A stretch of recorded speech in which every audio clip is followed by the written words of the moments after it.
Les éditions Télème présentent un enregistrement intégral de Lueurs de l'Est de Brittany Sitcheri, lu par Sandra Poirier. Lueurs de l'Est. À tous ceux qui sont seuls, puissiez-vous accéder de vous-même à un amour si fort que la solitude ne sera plus jamais une souffrance. La pauvreté la plus terrible est la solitude et le sentiment de ne pas être aimé. Mère Teresa. Prologue. Connor. 8 ans plus tôt, 17 ans. Toutes les grandes histoires commencent par un « il était une fois ». Qu'elle soit grandiose n'est pas obligatoire. Les médiocres démarrent aussi de la même façon. En tout cas, c'est ainsi qu'avait commencé la mienne. Il était une fois un jeune garçon terrorisé de perdre la personne qu'il aimait le plus au monde. Autrefois, un professeur m'avait appris qu'il existait 2 choses dans la vie auxquelles, malgré tous nos efforts, nous ne pouvions pas nous préparer. L'amour et la mort. Je n'avais encore jamais eu de relation amoureuse, mais je connaissais l'amour qui unit un enfant à sa mère. C'est cet amour qui me fit craindre la mort. Pendant plusieurs années, je nageais dans un océan de tristesse, un océan apparu de nulle part. Je n'étais pas du tout préparé. Mon moteur de recherche fourmillait de questions qu'aucun enfant ne devrait avoir à se poser. Que se passe-t-il si ton seul parent meurt? Quelle est la probabilité qu'une personne survive à un cancer de stade 3? Combien d'argent faut-il dépenser pour un traitement expérimental?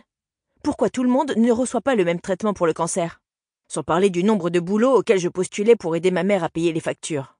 Je me lançais même dans plusieurs activités à mon compte pour lui permettre de joindre les 2 bouts. Ma mère détestait que je travaille autant. Moi, je détestais son cancer. Ainsi, nous étions quittes.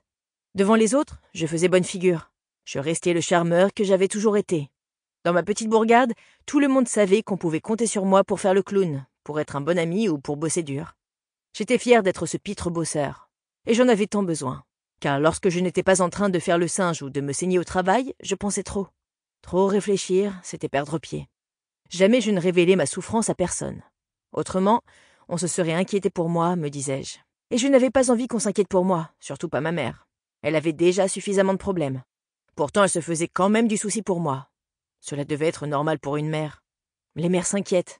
Dans cette relation, chacun s'occupait toujours de l'autre. Ma mère était ma complice. Ce cycle se répétait sans fin. « Tu peux venir avec moi ?» dit-elle alors que nous étions dans la salle d'attente du docteur. « C'est la 2e fois que tu traverses toutes les épreuves à mes côtés, donc je veux que tu assistes à ce rendez-vous, quoi qu'il arrive. » J'avalai ma salive et fis oui de la tête. Je ne souhaitais pas y aller, mais jamais je ne l'aurais laissé seul. Je ne supportais pas l'odeur de la salle d'attente, un mélange de naphtaline et de bonbons à la menthe. Des années plus tôt, lorsque le cancer de ma mère venait d'être diagnostiqué, je remplissais mes poches de ces bonbons quand je l'accompagnais au cabinet. À présent, leur simple... Sample complete. Ready to continue?